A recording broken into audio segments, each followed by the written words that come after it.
I'm Dr. Allan Perel, and this is Conversations in Medicine.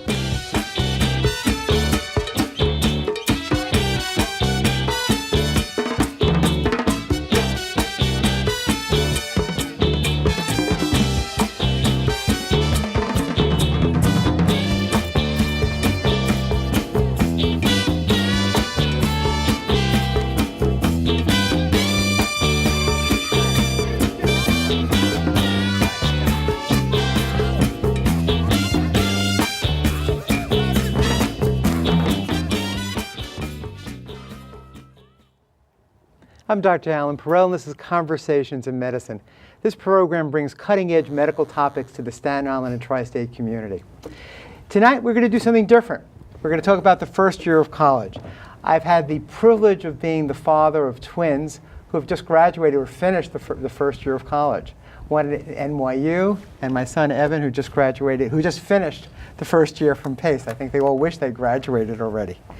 We're going to talk about what the experience was like, how people are doing, and we have a wonderful group of students here who are going to talk to us a lot about being in college and learning and looking forward to what's going to be happening in their future. I'm going to introduce my son, Evan. Evan just finished his first year at Pace University, and I want you to introduce your friends and our colleagues here. This is my friend Edis Gasevic, who is currently attending College of Staten Island. Charles Ventura, who is at St. John's in Staten Island and Queens, and Marie Rivera, who attends St. Paul's School of Nursing. So I'm going to get us started. And everyone's going to talk and say some nice things, and hopefully say some nice things about your folks who are helping paying for college. Thanks, Dad. You're welcome. And Mom, too. So tell us, what experiences have you learned from your first year in college? Well, personally, I transferred from a school called SUNY Oneonta to Pace, which is going from a public school to a private school. So I've experienced a lot. I've learned organization skills. I've matured a lot. I've learned how to do my own laundry. And I've also learned things inside of the classroom. I learned how to talk to my teachers. And a lot of college is teaching yourself information. So if you could use the teachers and use all the resources that the school has to your benefit, that's always a positive thing. That's marvelous. So just tell us, is college harder or easier than you thought it was going to be? Leaving high school, I believe that college would be much easier than high school, but I learned that it's much harder than you expect because a lot of responsibilities placed on you early. You have to learn to teach yourself a lot of the topics if you don't understand what's going on in class. You have a lot of material there that you have to learn through such a short semester, and it's really good to get to know your peers and have them do study sessions and group sessions together to be able to pass the classes. Talk to us a little bit. Troy, you go to a private university, St. John's. You have friends. Edis goes to, I know, the College of Staten Island, which is a CUNY school. Marie goes to St. Paul's, and Evan's at Pace. So all different kinds of schools. Tell us what your impressions are about private schools, public universities. Well, for private school, it wasn't what I was expecting. I thought it'd be a lot harder because they're supposed to be more strict, but really it felt like high school. It really did? And how about you, Marie? It's a little bit harder because it's mostly teaching yourself. Really? So tell me, what kind of experiences have you had in your first year? Tell us about, you're at St. Paul's, that's a college of nursing, and all kinds of allied medical, dental fields. Tell us a little bit what you learned that year. I took a CPR class, and now I'm certified in CPR. I've taken all medical classes so far, and I don't know. I believe that people who join sororities and frats, I feel like it was a waste of time, kind of. So that's why I'm at this school, personally for dental. So you're in your dental. What are your aspirations? What do you want to do? By the end of my second year, I'm gonna be a certified assistant, and then I'm gonna go back to school for 2 more years to be a dental hygienist. That's lovely. Yeah. And it's really marvelous. And a lot of college students don't really have the feel for what they're going to do in the future. I mean, the first years especially, you have to pick majors and things of that nature. You don't really know what you're going to do. So Evan, tell me about majors and minors and a little bit about what's going to happen in school and how you decide what you're going to do in the future. I mean, when you're a youngster, everybody says, what do you want to do when you grow up? You know, it really is a hard question. A lot of people start college undeclared, and then they take a lot of courses which help them figure out what they want to be. But it definitely, personally, I chose biology because I always found that I'm always very active and I always get hurt a lot. So I wanted to do something with physical therapy to try to, if I got hurt, to like heal or to get better. And as you also, wait, I have a card. So tell us about getting hurt a lot. I mean, so tell me, as a father, tell me, how do you get hurt a lot? Yeah, I'm always working out. Every day I try to go to the gym, and I always find that if I do incorrect form or something, I'm always, I could pull something or hurt a muscle. So just tell me a little bit about sports and exercise. So I know Evan calls us up very frequently and says, well, where are you going? I'm going to the gym. And it really helps burn off some energy, meet friends and things like that. Well, tell me about you with exercise and keeping yourself busy during the day. I feel like during college you have a lot of stress thinking about school and the homeworks and all the assignments you have to do, and I feel like finding an escape is hard to find. But when it comes down to the gym, you could like be yourself and get all that energy, that like frustration and stress out of you by working out. How about you, Charlie? Me personally, I enjoy playing basketball, so that's where I usually get most of my stress out. So And St. John's is a Division I school. Do you Correct. do you go to any of the games? Do you, I've been to a few up in Queens, so it's kind of hard to get there because traveling with that, especially with the car, it's hard parking and a lot of traffic. So I've been to one. So if you're not good enough in any, I know you guys are great at everything, but being on the Division I basketball team is very competitive. Are there other kinds? Actually, I'll start with you, Evan. Maybe everyone could ask: is there any kind of sports you could do at your school? You know, short of being on the Division I school, or Division II, or Division III sports a team? bunch of schools have intramurals, they have clubs. Personally, at my old school at SUNY Oneonta, I was in the intramural basketball. It was a great way to make friends, it was a great way to meet people, and just to socialize, especially if you're not in a fraternity or sorority where you get that family connection. You could always make friends through other ways like sports, which everyone loves. How about you guys? I know CSI offers a club track team, and it's very nice that anybody and everybody could join the team, whether they be in shape and trying to get their friends to join who are out of shape. It's a good experience to try something out like that. I mean, maybe while we're talking about schools, the College of Staten Island is really a jewel on Staten Island. What a marvelous school, marvelous professors, some that we know very, very well. And really the education is marvelous. So when you think, I think we talked about private schools, and I asked Charlie a few seconds ago, but tell me about private and public schools, what thoughts you have, and what decisions you had to make when you came out of high school. I feel like the CUNYs offer just as much out of it, like compared to private schools, because the professors are really what matters. If professors really care and really teach the class with, a lot of emphasis and try to get points across to students, that you could learn much more than some classes that private schools could offer. And at the end, nearing the end of high school, people have to take the ACT and the SAT. And what are your guys' opinion? Do you think that makes an impact on college? Do you think the scores that people receive on these grades impact how kids are going to do in college? I think it impacts on college, but I don't think it should, because you shouldn't be judged on one test. Because what happens if you're having a bad day? Not everyone has their best day on the SAT. Yeah, I mean, I agree. I think you need to study a lot and be organized, which helps in college, obviously. But there are a lot of people who just do well, but it's not an accurate representation of their grade and work ethic. So the hardest thing, listening to what you guys are saying, is really how hard you work, and more than anything else. I mean, so let me ask you. College has this reputation of a place where people party, and where alcohol is rampant, and where drugs is used by a lot of people. Not to talk about things specifically about people you know or whatever. What exposures do you have? Do you have to really be very tough not to, drink a lot, not to use drugs? And it's difficult, of course, with school. I mean, you guys, we have a medicine show that we're doing here, so we're talking about medical issues. And sad to say, on Staten Island and the whole tri-state area, the opioid epidemic, where people are overdosing, people are getting exposed, clearly to a lot of drugs in different places. And one of the things that we think about is in college. Why? Because there's freedom, especially people who are going to private schools, or even at the community and city schools, SUNY schools, where there's just so much interaction between young people. What do you guys think? Are you seeing a lot of it? Maybe I'll start with Edison. We'll go around the table, because I mean, it's such an important topic. I feel like if you involve yourself with the right group of kids, it's really hard to come across things such as like alcohol and people using drugs. It depends on the people you meet and the people you find to be your friends, and who they hang out with and what they influence you to do. But as long as you stay with the right group of people and focus on school itself instead of partying, that issue is not very common. And how about you, Charlie? What do you think? I feel that partying, I mean, it's not a necessity, but it's how you make friends. But the alcohol and drug things, I wouldn't feel is a necessity, because you can have fun and go to a party and just be sober.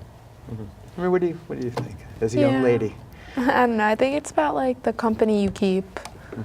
'Cause you have to have the right kind of people around. You can't have people like that around. They just bring you down. And Evan, I know we've talked about this a lot, and I think as a parent, you have such wonderful, because I'll talk about from my point of view, we talk about this a lot, and being very open with your kids and children about what's going on is so, so important.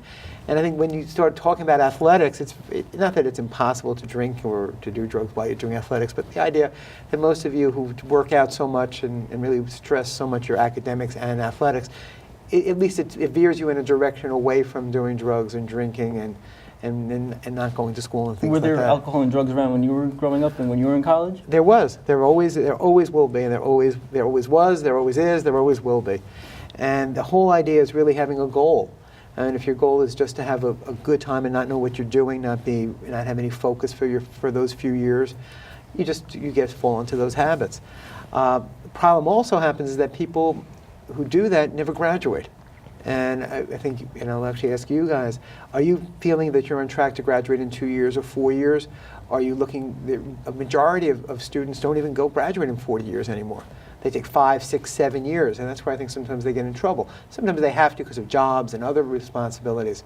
Do you know a lot of people who, and let's start with you, Charlie, a lot of people who are going 4 and 5 years, or 5 and 6 years? Yes, my brother's one of them. He's going for 5 years. He's going to become a physical education teacher, and he doesn't go out much, like partying wise, but he'll hang out with his friends, and they don't have to drink to have fun. That's marvelous. So, and Evan, I think we talked about drugs, so maybe you could talk a little bit about from your perspective, not just from from mine. Yes, you have to really veer towards your goals. What kind of things at both Oneonta and Pace do you see with regard to alcohol and drugs, and how do you try to stay avoid it? It's a lot of the reason I left Oneonta in the first place. I would see people drinking a lot and using drugs in the dorm room, which I didn't want to be around. That kind of environment. I felt like I would prosper a lot better surrounding myself with people who don't use drugs and are more focused on education. I have a question for all you guys. Do you think college prepares you for your career, and whether it's a professional career or any type of career in the field? Yes. Okay. We can use a little bit more than yes, Charlie. I feel like if the professor's good, then keeps you on track and cares about your attendance and your grades instead of just one, that it will lead you to find your career. So basically, a lot of things what you're saying as a mentor is that if you find someone, and I use the word in my house a lot, energy, and my family gets very upset when I talk about energy. And we don't want people with low energy, we want people with high energy. So if you have a professor, say you're taking a class, say a class in geology, and your professor is marvelous, and it's exciting and it's interesting, possibility you might want to go into that field. And it really takes a little bit it doesn't take much to get through the energy and the exuberance and the knowledge of someone who's really involved. And I think that's just so important. I mean, even myself, why did I become a neurologist, a brain doctor, a nerve doctor? I was in medical school, I knew I wanted to be a doctor, but there was this very special doctor out there, his name was Ramon Valderrama, and I'll give him a shout out right now, who really brought life, energy to this field of science. And I said, wow. And I wanted to do what he did. And then I had someone, when I was at Columbia, when I trained in Manhattan, named Bud Rowland, who's a very famous neurologist. And I said, wow, I want to be just like that guy or gal. And it was really amazing that one or two people, even one person, can make such a big, big difference in your life. I know Evan has worked in my office, and we have a neurologist's office, as we said, and that sort of spurred on his goal maybe to be a physical therapist. Again, you don't have to have an answer what you want to do, but maybe I'll ask Marie, because we're talking about working in the dental field. What made you want to work in the field? I've always had braces, so I've always been in dental offices at least like once a month to get like the colors changed. And I don't know, like it was such like a nice environment. I don't know, I like teeth. You have to like it, right? Yeah. That's important. Liking teeth is important, and I'll say it for the record to everyone: we all like our teeth, because and going to the dentist has never been that pleasant an experience for many of us. Like going to the dentist. I hate a dentist. I love doing it. I love But we all go. It's something that we should do. All of us at least once a year, and I'm sure you're going to be so marvelous in the dental office that people are going to want to go and see you there. Thank you. So Charlie, tell me a little bit about you. You're only finishing your first year. Correct. I've seen you do athletics. I've seen you at my home. You're a wonderful young man. Thank you. Tell me a little bit. What ideas? Or when did we have to figure out what we're going to do with our life? You don't have to figure it out yet. Like, I could still change if I wanted Right. to. You have as much time as you need. I feel like if you find out what you're happy with when you're 40, you could still do it. Right, so you could always change. So one day we could be a neurologist, the next day I could be on TV. Right? So we could do different kind of things and bring education to others. So there's a lot of things that we could do. Speaking about college, what advice do you guys have for others, and how to do well in college, and what techniques do you have, or what do you prioritize throughout a day to succeed in college? I feel like the most important thing to do is to apply yourself in a class, because there's a lot of students who show up to class and feel like just because they're present that they're going to deserve the grade that they want. But if you don't apply yourself to the topic that's being taught to you, you're never going to be truly successful. So whether you're at home and you have free time, you should study, look over notes, class notes, and try to retain as much information you can about the topics you're learning. Now, college is a lot different from high school in the way attendance works. In college, attendance is actually part of the grade. So do you guys think you actually have to go to college classes? No. I mean, Tell us about it. I mean, so, from my experience, I've seen people go to the class and just walk right out after their attendance is taken, and they still get counted as if they were there, and they'll still end up getting an A if they do good on tests, but they won't actually be there to learn. So you think tests are a little too much weight onto the test? I think you should actually have to be there and learn and do the actual work in school.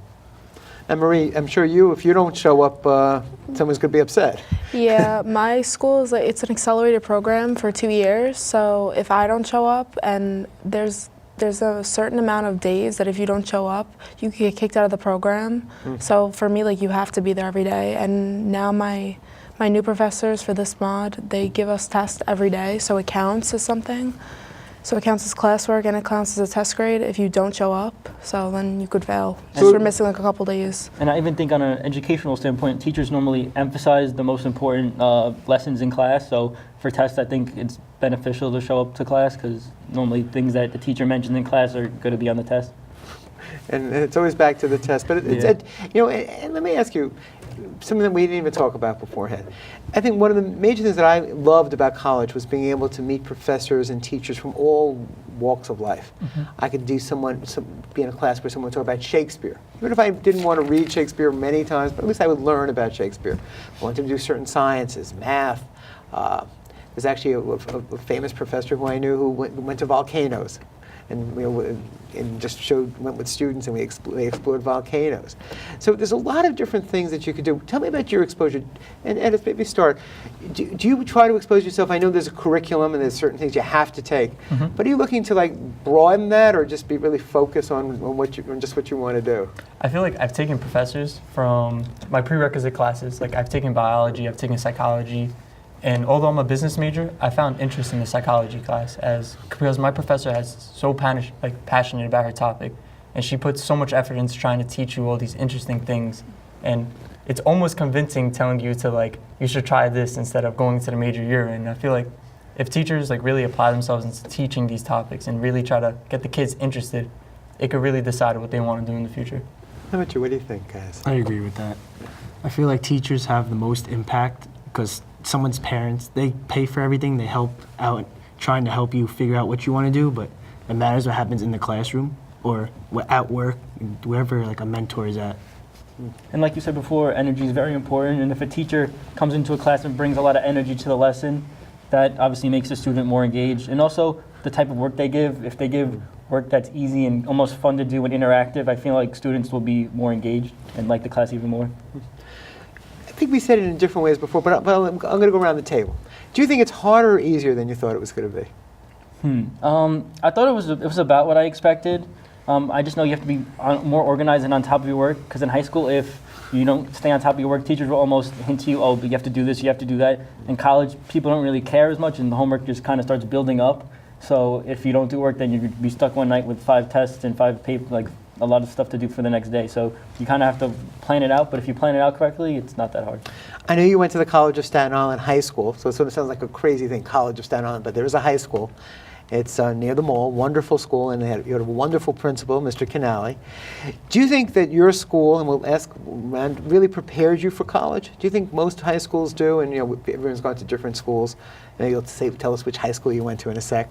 But what do you think that the group that taught you over at high school prepared you for what hit you earlier this year? Yeah, I mean, especially me being on a sport team, I was there sometimes till 5:30 at night, 6 at night. So it really teaches you how to be organized with your work. Because I would come home and it would be 8 at night, and I would eat, and then before I would know it, I'd have to go to bed. So I'd have to fit homework in either in the morning or at night. So I'd have to figure out my time very well. How about you? Yeah, I played varsity basketball 4 years of high school, so like I knew like Where'd you go to school? Wagner High School, and I knew time management, so that kind of helped me going into college and being like ready for everything. Charlie?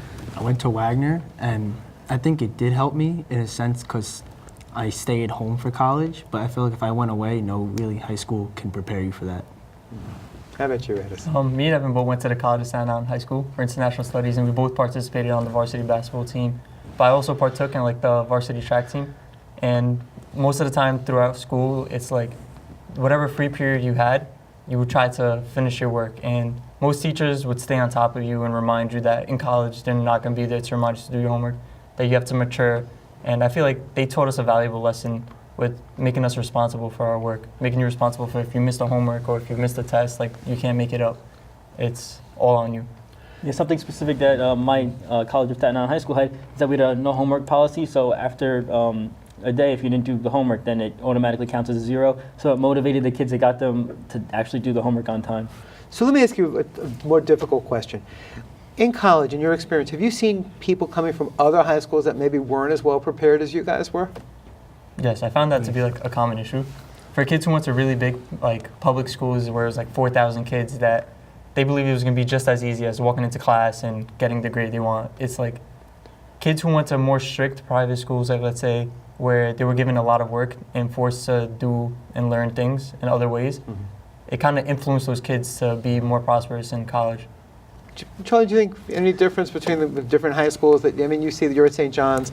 Could you sort of tell by who's doing well and who's not doing well in their work ethic? I've had, like, in my school, there's a lot of foreign students that come from other countries, and they don't really come prepared. They come with just a pencil. They don't really know what's going to happen or how it's supposed to be. So it's hard. So let's talk about being independent. So some people live at home. Some people don't live at home. And I miss you, Evan, when you're away. You know that. And your mother will say that every weekend when I say, is Evan coming home? And I get yelled at home almost on a daily basis by saying, is he coming home? Because I like to hang out. I like to see you guys. It's so nice to see, and you're maturing and doing so well in school. So tell me, what's life being independent? And I'm going to let all of you, because again, even if you're home, you guys now have a car, many of you. Mm-hmm. I saw you drive up here today to the studio. So tell me a little bit about being independent. Maybe we'll start with Edison, we'll work around. I feel like the independence come with the way you take care of yourself and the way you present yourself throughout classes. Because if you find that you walk into class and your professor likes you as a person, that you will be like willing to take time to go to their office hours, meet with them, find stuff you're interested in the field with them.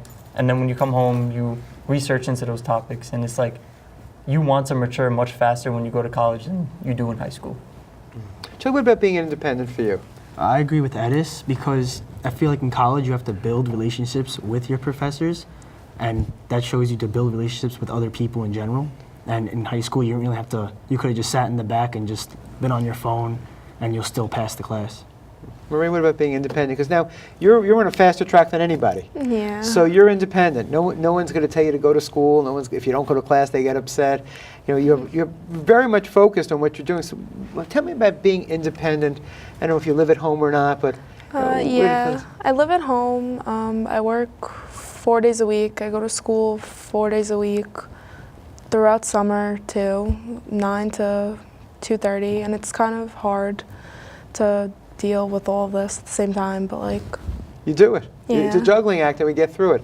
So, Evan, tell me about you with being independent. When you were up at Pace, or you wanted to move away from home. Your sister wanted to move away from home. Okay, we won't say what that means, but everybody wanted to leave. But you do come back. Tell me a little bit about being away from home and being independent. Yeah, being independent really it puts me I feel like I'm in the real world when I'm independent, and I'm around people who are a lot more mature than me, and that makes me mature a lot faster. So I feel like in high school I was always around high school kids, so I just kind of stayed in my age group. But since I'm like always out driving, like you said, I have my own car now. I feel like I'm maturing a lot more because I'm around those kind of people, and that influences every aspect of my life, including organization, how I approach schoolwork, how I even hold myself. That's interesting. So let's talk about a team. You guys are basketball players, all of you basketball players, right?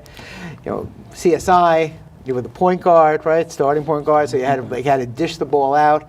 Let's talk about the team approach.